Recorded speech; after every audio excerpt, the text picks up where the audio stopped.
இதழ்களின் நினைவிலே மொழிகளும் அழகுதான்.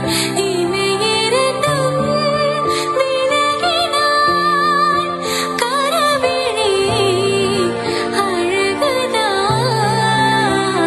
தொடுவானம் தொடு தூரம் அருகில் இருந்தும் தொலைவிலே பூமி அழகே.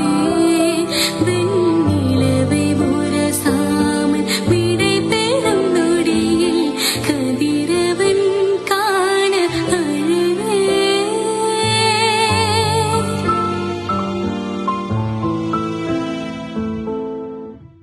ஹாய் உங்கள் அனைவருக்கும் வணக்கம். நான் அருளினி. தொடுவானம் இந்த பாடல் மலேசியா திரைப்படம் தனுஷ்ல இருந்து வந்த ஒரு பாட்டுங்க. இந்த பாடல் சத்யா பிரகாஷ் அவரும் பாடியிருக்காங்க. அது மட்டும் இல்லாம